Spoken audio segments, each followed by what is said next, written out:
केरल के पलक्कड़ जिले की रहने वाली नर्स निमिषा प्रिया को 16 जुलाई को यमन की राजधानी सना में फांसी होने वाली है। इसे रोकने के लिए भारत सरकार पुरजोर कोशिश कर रही है। निमिषा की जान अब ब्लड मनी या मुआवजे पर टिकी हुई है। इसके तहत पीड़ित परिवार अगर चाहे तो पैसे लेकर निमिषा को माफ कर सकता है। हालांकि इसमें भी कोई सफलता मिलती नहीं दिख रही। निमिषा यमन में बतौर नर्स काम करती थी और अपना पासपोर्ट वापस लेने की कोशिश में उसने अपने business partner Talal Abdo Mahdi की गलती से हत्या कर दी। इसी मामले में निमिषा को सजाए मौत की सजा सुनाई गई है। लेकिन कुछ लोगों के मन में अब भी सवाल है कि आखिर निमिषा के हाथों से यह हत्या हुई कैसे? हत्या से पहले ऐसा क्या हुआ जिससे निमिषा को ये कदम उठाना पड़ा? रिपोर्ट्स बताती हैं कि यमन में नर्स का काम करने गई निमिषा की वहां मुलाकात तलाल अब्दो मेहदी नामक शख्स से हुई। वह यमन का नागरिक था और एक स्टोर का मालिक था। इसके बाद दोनों ने पार्टनरशिप में वहीं साल 2015 में एक क्लिनिक की शुरुआत की। उसी साल जब निमिषा 1 महीने के लिए केरल छुट्टी पर आई तो तलाल ने उसकी शादी की तस्वीर चोरी कर ली और फिर उसे मैनिपुलेट करके यह दावा किया कि उसकी शादी निमिषा से हुई।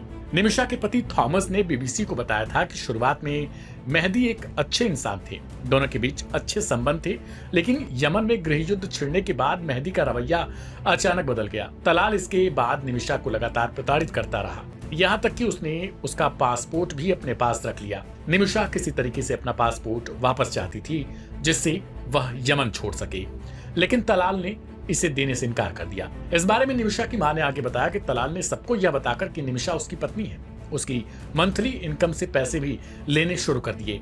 Aim right, achieve big. At KR Mangalam University, we provide you the platform to turn your dreams into reality.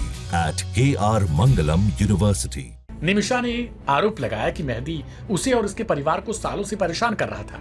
उसने उसे नशीले पदार्थों के प्रभाव में प्रताड़ित किया। उसने कई बार बंदूक की नोक पर धमकाया भी।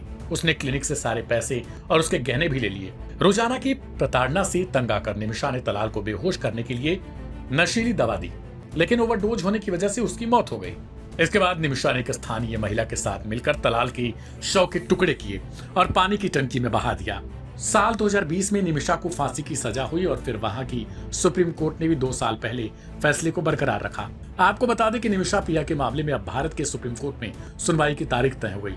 कोर्ट ने इस मामले में दायर याचिका को स्वीकार कर लिया और 14 जुलाई को सुनवाई करने पर सहमति जताई।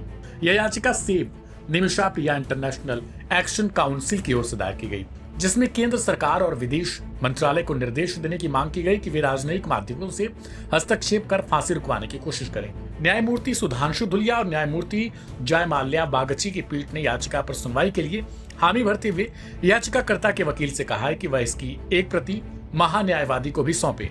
याचिका में शरिया कानून के तहत ब्लड मनी के विकल्प का हवाला भी दिया गया, जिसके जरिए दोषी को क्षमादान मिल सकता है।